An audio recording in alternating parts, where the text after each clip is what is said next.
नमस्कार प्यारे विद्यार्थियों, स्वागत है आपका दृष्टि टीचिंग एग्जाम्स में। आज हम लोग बाल विकास एवं शिक्षा शास्त्र में ही एक बिंदु जो हमारा चल रहा था समाजीकरण को लेकर, यानी कि समाजीकरण की प्रक्रियाओं को लेकर हम लोग बात कर रहे थे। जो प्रोसेस होता है सोशलाइजेशन का, उसको लेकर हम लोग बात कर रहे थे। हमने समझा था कि समाजीकरण का अर्थ क्या होता है। यदि आपने पहले वो कक्षा नहीं देखी है समाजीकरण को लेकर तो आप उसको देख सकते हैं, डिस्क्रिप्शन में कहीं उसका लिंक आपको मिल जाएगा। इस चैनल पर आपको हिंदी और इंग्लिश दोनों भाषाओं में निरंतर वीडियोस देखने को मिलती हैं। आप जिस भाषा में सहज हों उस भाषा में आप कक्षाएं देख सकते हैं। चलिए, हमने समाजीकरण को लेकर बात की थी, आप देख लीजिएगा यदि नहीं देखा है किसी ने उस वाली कक्षा को। तो उसी क्रम में आगे बढ़ते हुए हम लोग बात करेंगे टाइप्स ऑफ सोशलाइजेशन को लेकर, समाजीकरण के प्रकार को लेकर। एक मूल बिंदु समाजीकरण से हमें क्या ध्यान रखना है कि भाई हमारा एक समाज होता है। समाज कैसे बनता है? संचार की प्रक्रिया उसका आधार होती है, या कह लीजिए हम जब आपस में एक दूसरे के साथ में अपने विचारों का आदान प्रदान करते हैं तो हमारे विचार मिलते जाते हैं और एक समाज का निर्माण होता है। उसी समाज के अंतर्गत कुछ मानक होते हैं, कुछ रीति रिवाज होते हैं, कुछ नियम होते हैं जिनका पालन करना अनिवार्य माना जाता है। कुछ मापदंड ऐसे होंगे जिनके अनुसार आचरण करना होगा एक व्यक्ति को। यही सारी चीजें जब एक बालक को सिखाई जाती हैं, उसकी शैशवावस्था से बाल्यावस्था से किशोरावस्था तक, उसको जो पूरी ये प्रक्रिया है समाज के उन मानकों के अनुसार, समाज के उन नियमों के अनुसार आचरण करने की जो पूरी प्रक्रिया है, इसी को समाजीकरण की प्रक्रिया कहते हैं। हम लोग बात करेंगे आज कि इसके प्रकार कौन कौन से हैं, समाजीकरण के प्रकार। तो मुख्यतः हमें समझने पर ध्यान देना है। हम 4 बिंदुओं को लेकर बात करेंगे। आप ये भी कह सकते हैं कि हम समाजीकरण में जब प्रकार को लेकर पढ़ेंगे तो हम 4 प्रकार देखेंगे, जिसमें पहला जो समाजीकरण का प्रकार है हम कहेंगे प्राथमिक समाजीकरण।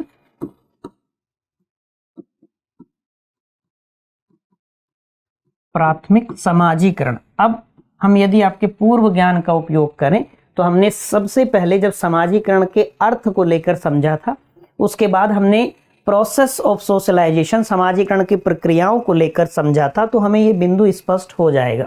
हम सहज ही अब उस पूर्व ज्ञान का उपयोग करके ये कह सकते हैं कि जो प्राथमिक समाजीकरण है ये सबसे महत्वपूर्ण है, सबसे महत्वपूर्ण है, क्योंकि इस समय या इस अवस्था में, जिस अवस्था में ये समाजीकरण की प्रक्रिया होती है, जैसे अवस्था को लेकर ध्यान रखेंगे तो कौन सा आप कहेंगे? शैशवावस्था और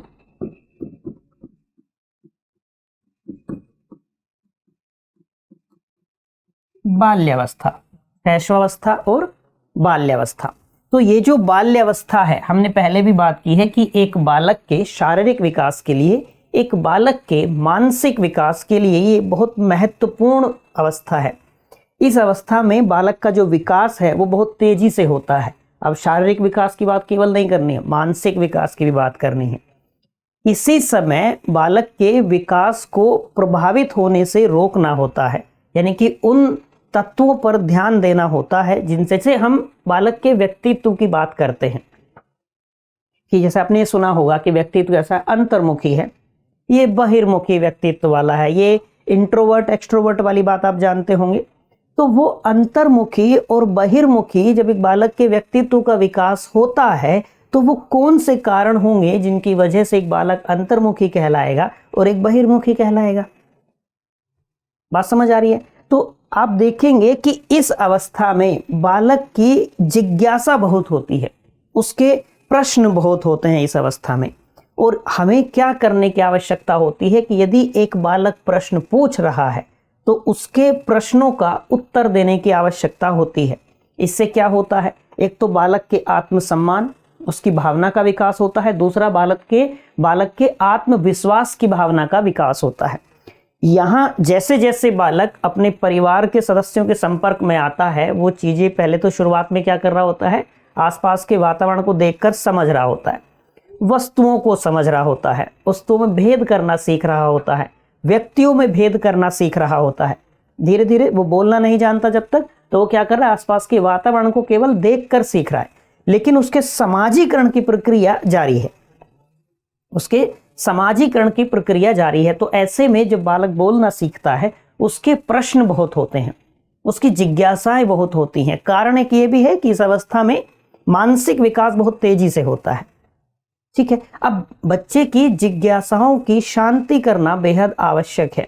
शुरुआती अवस्था में जब बालक विद्यालय जाता है तो आप पाएंगे वहां वो शिक्षक से भी निरंतर प्रश्न करता है। उसकी प्रवृत्ति है ऐसी, जिज्ञासु प्रवृत्ति उस समय होती है। तो आवश्यकता क्या है कि उसकी जिज्ञासाओं को शांत किया जाए। जब जिज्ञासाओं को शांत किया जाए, यहां से दो तरीके हैं, दो रास्ते हैं, दोनों से आप रिलेट कर पाएंगे। आप देखेंगे कि एक बालक ने प्रश्न पूछा, एक अभिभावक है, माता पिता है, उन्होंने उसके प्रश्न का उसको जवाब दिया। ये बिल्कुल आवश्यक नहीं है कि आप उसके प्रश्न का सही जवाब उसको दें, लेकिन वो संतुष्ट होना चाहिए, उसकी जिज्ञासा शांत होनी चाहिए। अब इससे क्या होगा कि उसकी जो प्रश्न पूछने की प्रवृत्ति है वो प्रोत्साहित होगी, वो आगे भी प्रश्न पूछता रहेगा, उसको भय नहीं लगेगा, उसको आघात का डर नहीं होगा। लेकिन दूसरा क्या होता है तरीका, जैसे दूसरा भी आपने देखा होगा कि बच्चे ने कोई प्रश्न पूछा, उसको डांट दिया, क्या फालतू की बात पूछ रहे हो, तुम्हारे काम की चीज नहीं है, तुम बड़े हो जाओगे तो अपना आप समझ में आ जाएगा, छोड़ दो ये सब। अब इससे क्या होगा कि वो उसकी जो जिज्ञासा है, वो जो प्रश्न पूछने की उसकी प्रवृत्ति है, वो हतोत्साहित होती है। ऐसे में बालक के आत्मसम्मान में कमी आती है, बालक के आत्मविश्वास में कमी आती है, और यहीं से क्या होगा, धीरे धीरे धीरे धीरे यही जो भावना है वो उसके अंदर बैठ जाएगी और वो अपने प्रश्न पूछने की जो उसकी प्रवृत्ति है उसको नियंत्रित करते जाएगा। और अंततः इसकी परिणति क्या होगी, हम जब कहते हैं अंतर्मुखी है बालक, इंट्रोवर्ट है, वो यही है। क्यों? क्योंकि फिर वो अपनी जिज्ञासाओं को, अपनी इच्छाओं को, अपने विचारों को, अपनी भावनाओं को व्यक्त करने में सक्षम नहीं रहता। वो उनको दबाना सीख जाता है, वो उनको नियंत्रित करना सीख जाता है। बात समझ पा रहे हैं आप यहां तक की? तो समाजीकरण की, जब हम प्राथमिक समाजीकरण की बात करते हैं तो सबसे महत्वपूर्ण है ये एक बालक के लिए, बालक के विकास के लिए अवस्था कौन सी है, शैशवावस्था से बाल्यावस्था तक प्राथमिक समाजीकरण। अब आप समझिए, इस अवस्था में बालक किसके संपर्क में रहेगा? यदि हम कहें कि उसके अभिकर्ता कौन होंगे, एजेंट्स कौन होंगे, वो एजेंसीज कौन होंगे उसके समाजीकरण की, तो वो परिवार के संपर्क में रहता है। अर्थात ये जो अवस्था है, ये जो हमने कहा प्राथमिक समाजीकरण है, तो ये चरण क्या करेगा, ये सामान्यतः परिवार के भीतर संपादित होता है। क्या कह सकते हैं आप, यह चरण सामान्यतः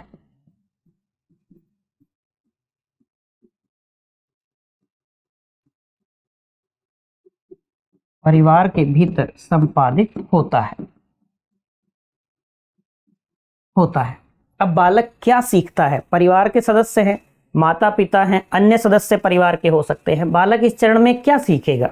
तो बालक इस चरण में जो बुनियादी ज्ञान है, जो भाषा है, जो व्यवहार है, बालक को वो सारी चीजें इस चरण में सिखाई जाती हैं। जैसे कि भाई बड़ों का आदर करो, या ऐसा व्यवहार करो, उल्टा जवाब मत दो, बहस मत करो, चिल्लाओ मत, ये सारी चीजें बालक को सिखाई जाती हैं। बालक इन बिंदुओं को ग्रहण करता है, फिर इनके अनुसार व्यवहार करना शुरू करता है, और धीरे धीरे क्या होता है कि यहीं से बालक का अंत में हम देखते हैं भावात्मक विकास में भी इसका योगदान होता है कि बालक के चरित्र का निर्माण होता है। जो हमने अभी बात की कि उसके प्रश्न पूछने की प्रवृत्ति को प्रोत्साहित करने की आवश्यकता है, हतोत्साहित करने की नहीं। यदि हम बालक के प्रश्न पूछने की प्रवृत्ति को प्रोत्साहित करते हैं, कैसे प्रोत्साहित करेंगे? सरल सा काम है कि जो वो प्रश्न पूछे उसके प्रश्न का उसको जवाब देना है। ये आवश्यक नहीं है कि आप उसको सही उत्तर दें, क्योंकि ऐसा हो सकता है कि किसी प्रश्न का उत्तर समझने के लिए उसकी बौद्धिक क्षमता भी पर्याप्त नहीं है, वो मानसिक रूप से भी सक्षम नहीं है। लेकिन महत्वपूर्ण यहाँ क्या है? सही उत्तर देना महत्वपूर्ण नहीं है, उसकी जिज्ञासा को शांत करना महत्वपूर्ण है। तो इस चरण में यदि सीखने के स्तर पर आपको ध्यान रखना है, तो इस चरण में बच्चों को क्या सिखाया जाता है? बुनियादी ज्ञान, आपके ये भाषा, व्यवहार। इस चरण में प्राथमिक समाजीकरण में बालक को क्या सिखाया जाता है? माता पिता के द्वारा, जो परिवार के सदस्य हैं उनके द्वारा, क्योंकि चरण परिवार के भीतर संपादित होता है सामान्यतः। इसके बाद ही अगले चरण में क्या होता है कि बालक जब थोड़ा सा उसकी आयु में और वृद्धि होती है तो वो अपने आस पड़ोस के लोगों के संपर्क में आता है। वो विद्यालय जाता है तो विद्यालय वातावरण के संपर्क में आता है, शिक्षकों के संपर्क में आता है, उसके वहाँ मित्र बनते हैं, साथी समूह बनते हैं, उनके संपर्क में आता है। वहाँ से उसके समाजीकरण का जो हम कह सकते हैं द्वितीय चरण है, या आप यह भी कह सकते हैं दूसरे प्रकार में द्वितीयक समाजीकरण।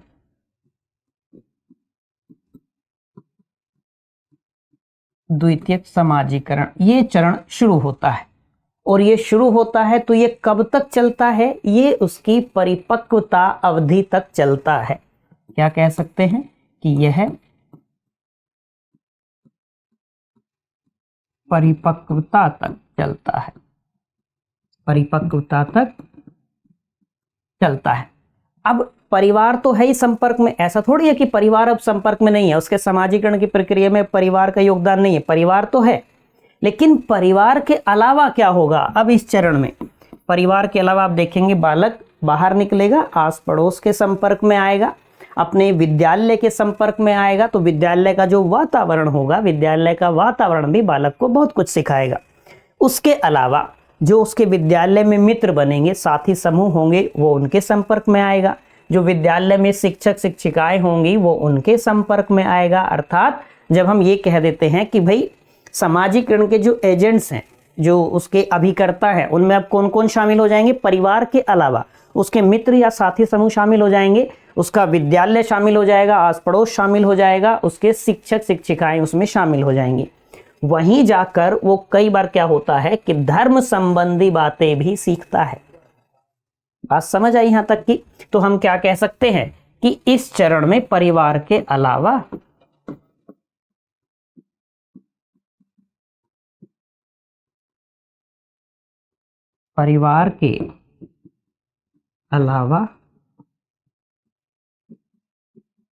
विद्यालय, शिक्षक, मित्र,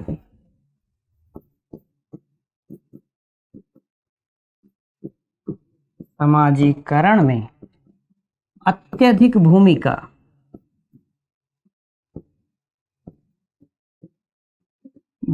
निभाने लगते हैं,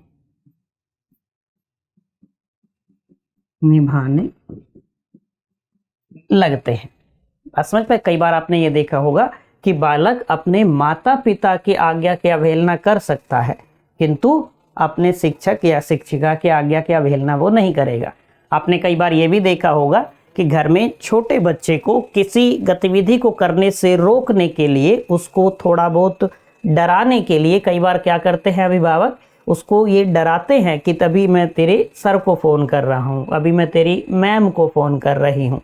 इससे क्या होता है कि बालक जो शैतानी कर रहा होता है या कोई ऐसी गतिविधि कर रहा होता है जो उसके लिए ठीक नहीं है, जिससे उसको चोट लग सकती है, तो क्या होता है कि वो अपनी गतिविधि को रोक लेता है। कारण क्या है? क्योंकि अब विद्यालय के वातावरण की, अब उसके शिक्षक शिक्षिकाओं की, उसके समाजीकरण में भूमिका बढ़ गई है। बात समझ पाए? कई बार आप देखेंगे कि वो अपने मित्रों की बात को अधिक मानता है। कारण, क्योंकि यही में हम देखेंगे ना, जब उसकी आयु में वृद्धि होगी तो कई बार बालक क्या करता है कि अपने माता पिता की आज्ञा की अवहेलना कर देगा, लेकिन अपने मित्र की बात जरूर सुनेगा, अपने मित्र की बात जरूर सुनेगा। हमने कहा ना, ये परिपक्वता तक चलता है। तो क्या होता है कि वो उस अवस्था में अपने माता पिता की आज्ञा की अवहेलना कर सकता है, उनकी बात को इग्नोर कर सकता है, लेकिन अपने मित्र की बात जरूर सुनेगा। कारण ये है कि वो उसकी अब समाजीकरण की भूमिका में उनका अत्यधिक महत्व है, या समाजीकरण की प्रक्रिया में अब ये जो द्वितीयक एजेंट हैं, आप ये कह लीजिए, जो अभिकर्ता हैं, वो अत्यधिक भूमिका निभाने लगे हैं। बात समझ आई होगी? अब इस चरण में बालक क्या सीखेगा? जैसे प्राथमिक चरण में हमने बात की कि वो बुनियादी ज्ञान प्राप्त करता है, भाषा का ज्ञान प्राप्त करता है, व्यवहार सीखता है। अब वो व्यवहार भी आप पाएंगे, वो व्यवहार कैसा व्यवहार सीखता है? बालक, हमने शुरुआत में बात की थी कि जब बालक पैदा हुआ तो बालक उस समय ना तो सामाजिक है और ना ही असामाजिक है। बात समझ आई? यानी कि उसको तो पता नहीं ना समाज के अनुसार कैसा उचित व्यवहार है, या समाज के मानकों के अनुसार व्यवहार कौन सा उचित है उसको नहीं पता, तो वो जो व्यवहार घर में सीखेगा, परिवार के भीतर जो उसका प्राथमिक समाजीकरण की प्रक्रिया चलेगी, उसमें वो वही व्यवहार सीखेगा, वही आचरण सीखेगा जो समाज के अनुसार है, जो समाज के अनुरूप है। बात समझ आ रही है? अब जब द्वितीयक समाजीकरण की बात आएगी तो यहां बालक क्या सीखता है? जैसे संपर्क में आएगा तो समाज के बारे में, अपनी संस्कृति के बारे में ये बिंदु सीखने लगेगा। हम क्या कह सकते हैं कि ये संपर्क जो है, ये वाला जो उसका सामाजिक दायरा बढ़ेगा, तो ये संपर्क उसको क्या सिखाएगा?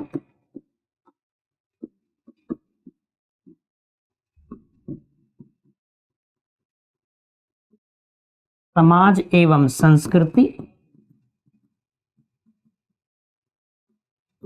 जो नैतिक, हम कहें नैतिक मानकों, स्टैंडर्ड्स हैं, मानकों, रीति रिवाजों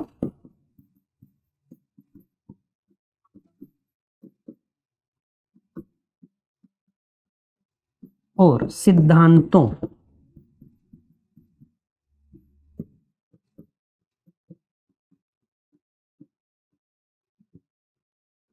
सीखने में मदद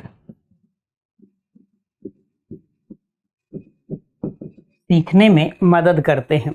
जैसे आप देखेंगे बालक का मूल्यांकन भी होगा। बालक विद्यालय जाता है, विद्यालय से घर पर आया तो उस समय घर पर कोई उसका अपरिचित व्यक्ति उपस्थित था और उस व्यक्ति से उसने प्रणाम नमस्ते कुछ नहीं किया, तो एकदम उसका मूल्यांकन क्या होगा कि भाई विद्यालय में जाकर क्या सीख रहे हो, स्कूल में जाकर क्या सीख रहे हो तुम। बात समझ पाए? अब यानी कि वो क्या सीख रहे हो का मतलब ये हुआ कि समाज के मानक ऐसे हैं जिनके अनुसार आपको अपने से बड़े व्यक्ति के प्रति सम्मान व्यक्त करना है, अपने से बड़े व्यक्ति का आदर करना है। यदि आप बाहर से आए हैं तो आपको उन्हें नमस्ते करना है, प्रणाम करना है, कुछ भी है, ग्रीटिंग्स करना ही करना है। अब ये समाजीकरण की पूरी प्रक्रिया के दौरान बालक, एक व्यक्ति ये सीखता रहता है, निरंतर सीखता है। आप पाएंगे जैसे घर में चारपाई है, एक व्यक्ति उस पर बैठा हुआ है, एक बालक उस पर बैठा हुआ है, तो जो उस बालक से आयु में बड़ा व्यक्ति आएगा वो सिरहाने की तरफ बैठेगा। ये समाजीकरण की प्रक्रिया ही तो है, ये सिखाती है। इसके पीछे क्या लॉजिक है कि भाई ये सम्मान है कि वो सिरहाने की तरफ बैठेगा, ये सम्मान है। अब बालक ये सारी चीजें सीखता है, ये समाजीकरण की प्रक्रिया उसको समाज के अनुसार, जैसे हमने बात की थी ना कि समाजीकरण की प्रक्रिया क्या है, समाजीकरण की प्रक्रिया और कुछ नहीं है, एक बालक को सामाजिक दुनिया में शामिल करने की प्रक्रिया है। सामाजिक दुनिया में शामिल करने की प्रक्रिया का अर्थ हुआ कि समाज के जो नियम हैं, समाज के जो मानक हैं, समाज के जो मापदंड हैं, उनके अनुसार बालक से व्यवहार करने की अपेक्षा की जाती है। समाज के जो प्रोटोकॉल्स हैं उनके अनुसार बालक का आचरण होना चाहिए।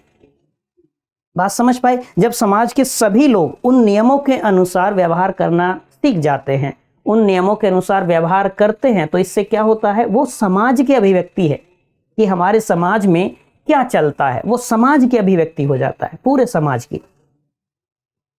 बिंदु स्पष्ट हुआ होगा। तो ये दूसरा हम क्या कह सकते हैं, द्वितीयक समाजीकरण। एक तीसरा आप समझ लीजिए, लैंगिक समाजीकरण।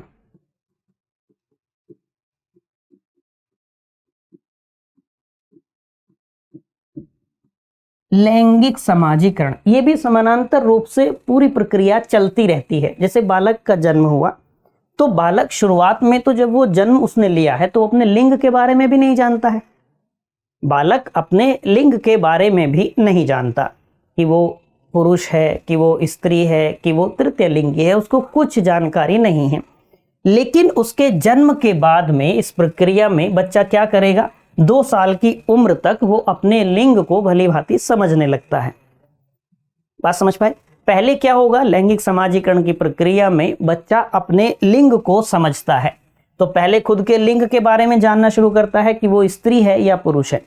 2 साल की उम्र तक वो जान लेता है। अब उस लिंग के अनुसार उसको व्यवहार करना है, अपने लिंग के अनुसार उसको आचरण करना है। अब ये लिंग के अनुसार ये आचरण है। जैसे मान के चलिए कि यदि स्त्री है तो उस स्त्री, यदि कोई स्त्री है तो उसको क्या व्यवहार करने होंगे। यदि हमने कहा कि पुरुष है तो उसको क्या व्यवहार करने होंगे। जैसे बहुत सरल शब्दों में मैंने पहले भी आपसे कहा है कि जैसे ये क्या कहेगा कि मैं खाना खाऊंगी और ये मैं खाना खाऊंगा। तो ये मैं खाना खाऊंगी और मैं खाना खाऊंगा, ये बालक जो अभी जन्म लिया, जिसको अपने लिंग के बारे में धीरे धीरे बोध होना शुरू हुआ है, उसको तो पता नहीं इसके बारे में कि मुझे कैसे बोलना है, मुझे कैसे बोलना है, इस बालक को तो नहीं पता। लेकिन यही जो समाजीकरण की प्रक्रिया है वो उसको सिखा देगी। समाजीकरण की प्रक्रिया बालक को उसके लिंग के अनुसार व्यवहार करना, लिंग के अनुसार आचरण करना सिखा देगी। जैसे खिलौने के संदर्भ में आप समझ लीजिए, टॉयज के संदर्भ में, घर में लड़की है तो उसके टॉयज क्या होंगे, गुड़िया, बेबी डॉल जो आते हैं वो हो जाएंगे, किचन सेट हो जाएगा। लड़का है तो उसके खिलौने क्या होंगे, कार, बाइक, गन, उसके टॉयज ऐसे होंगे। लड़का रोएगा तो उसको क्या कहेंगे, लड़की की तरह रो रहा है। क्यों? लड़का लंबे लंबे बाल रख लेगा तो इसके तो लड़की वजह से बाल हो गए। छोटे बालक के वेशभूषा को लेकर आप समझ लीजिए, वेशभूषा के संदर्भ में समझ लीजिए, वो लिंग के अनुसार है, वो लिंग के अनुसार है। बात समझ पाए?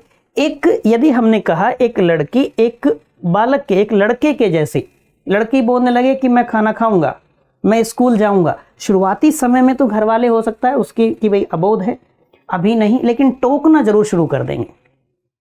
क्यों? क्योंकि समाज के मानक ऐसे हैं कि आपको लिंग के अनुसार कुछ निश्चित पैटर्न हैं जिनके अनुसार व्यवहार करना होता है।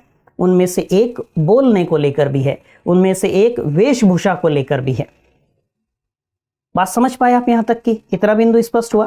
तो उसके आप वेशभूषा को लेकर देख लीजिए, और ये शुरुआत से ही चल जाता है, ये समानांतर चलने वाली प्रक्रिया है। ये समाजीकरण की प्रक्रिया एक बालक को उसके लिंग के अनुसार व्यवहार करना सिखा देगी। बालक लंबे बाल है, बालक के क्या कहेंगे, लड़कियों जैसे बाल है। तो लड़का रो रहा है, अरे लड़कियों के जैसे रो रहा है, ये क्या है, यानी कि उस लिंग के अनुसार हमने व्यवहार तय कर दिया, उस लिंग के अनुसार हमने व्यवहार तय कर दिया। और हमने व्यवहार तय कर दिया का मतलब है समाज ने व्यवहार तय कर दिया। ये समाज के नियम है, समाज के प्रोटोकॉल्स हैं कि लड़की ऐसे बोलेगी, लड़की की वेशभूषा ये होगी, लड़की के केश ऐसे होंगे। अच्छा, लड़की अगर छोटे बाल रख ले तो उसके आप देखेंगे कटिंग को भी क्या कह देते हैं, बॉय कट रख रखा है। बॉय कट नाम बॉय कट दिया क्यों, गर्ल कट नाम क्यों नहीं दिया? कारण है कि छोटे बाल तो लड़के रखते हैं। ये नियम किसके द्वारा तय किया गया है, ये मानक किसके द्वारा तय किए गए हैं, समाज के द्वारा। और कोई नियम अब ये लिखित थोड़ी है कहीं पे कि भाई ये लिखित नियम है, नहीं, ये अलिखित है। तो कोई अलिखित बिंदु नियम कैसे बनेगा, जब सब लोग उसके अनुसार आचरण करना शुरू कर देंगे, जब सब लोग उसके अनुसार आचरण करना शुरू कर देंगे। सभी ने देखा कि जो जो लड़के हैं, जो जो मेल हैं, सब छोटे बाल रखते हैं, जो जो फीमेल हैं सबके बाल बड़े होते हैं। अब यदि किसी फीमेल ने उस आचरण के विरुद्ध जाकर बाल छोटे रख लिए तो उसकी कटिंग का भी नाम क्या हो गया, ये तो बॉय कट है। बात समझ पाए? इस शब्द से आप समझिए, यानी कि ये जो लैंगिक समाजीकरण की प्रक्रिया है, ये कितने व्यवहारों को, कितने आचरणों को नियंत्रित करती है और लिंग के आधार पर आचरण करने के लिए मानक तय करती है, नियम तय करती है।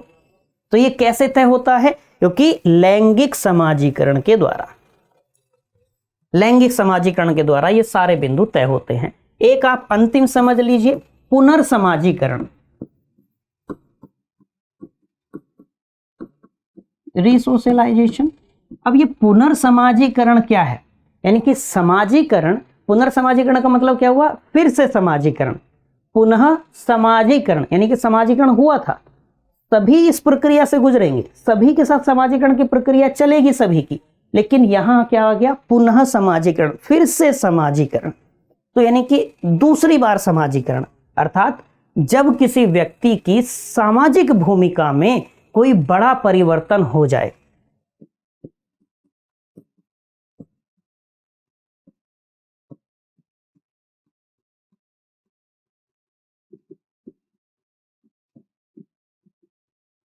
तो हम कहें पुनर्समाजीकरण कब होता है, जब किसी व्यक्ति की सामाजिक भूमिका में एक बड़ा परिवर्तन हो जाए तो पुनर्समाजीकरण की प्रक्रिया तब होती है। पुनर्समाजीकरण यानी कि उसका फिर से समाजीकरण। अब क्या होगा, पहले ही जब पहले समाजीकरण की प्रक्रिया हुई तो उस समाजीकरण की प्रक्रिया में उसने समाज के अनुसार व्यवहार करना, समाज के मानकों के अनुसार व्यवहार करना, समाज के रीति रिवाजों को, नियमों को, सिद्धांतों को सीख चुका है।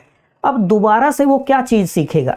तो जब एक व्यक्ति की सामाजिक भूमिका में बड़ा परिवर्तन हो जाता है, जैसे आप उदाहरण से ऐसे समझिए कि कोई व्यक्ति है, वो समाजीकरण की प्रक्रिया तो हुई है, लेकिन सडनली उसकी सामाजिक भूमिका में बड़ा परिवर्तन होता है। मान लीजिए वो आईएएस बन जाता है, वो कोई बड़ा नेता बन जाता है, वो फिल्म में अभिनेता या अभिनेत्री बन जाता है।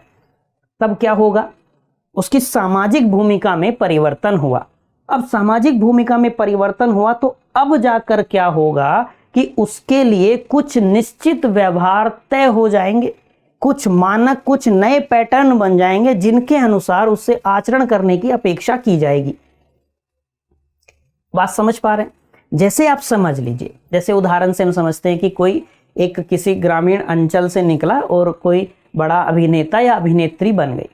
अब क्या होगा कि ये उसके रीसोशलाइजेशन होगा, अब दोबारा पुनर्समाजीकरण होगा। अब उससे कुछ निश्चित पैटर्न ऐसे होंगे जिनके अनुसार व्यवहार करने की अपेक्षा की जाएगी। जैसे जब तक वो व्यक्ति वो अभिनेता या अभिनेत्री नहीं बना था, तब तक क्या था कि मान लीजिए मैं आपसे कहूं कि उसका लड़ाई झगड़ा भी अगर किसी से हो जाता था तो वो अपशब्दों का प्रयोग कर लेता था, दोस्तों के साथ में अपशब्दों का प्रयोग कर लेता था।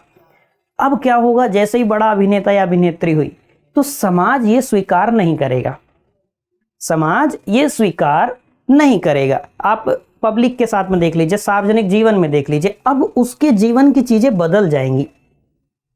ऐसे ही कोई नेता बन गया बड़ा, तो उसकी सामाजिक भूमिका में बड़ा परिवर्तन आ गया ना, तो अब कुछ नए व्यवहार ऐसे होंगे, कुछ नए पैटर्न ऐसे बन जाएंगे जिनके अनुसार उससे व्यवहार करने की अपेक्षा की जाएगी, उस नए आचरण करने की अपेक्षा उससे की जाएगी।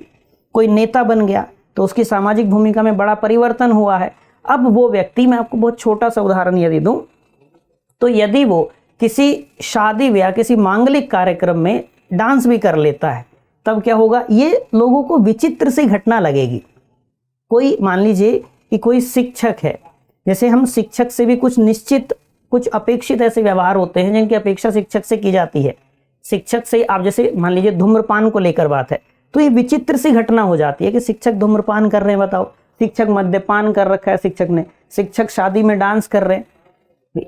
एट द एंड वो भी तो मनुष्य है ना, वो भी मनुष्य है, लेकिन कुछ निश्चित पैटर्न ऐसे बन जाते हैं जिनके अनुसार समाज एक अपेक्षा करता है कि अब इसके व्यवहार ऐसे होंगे।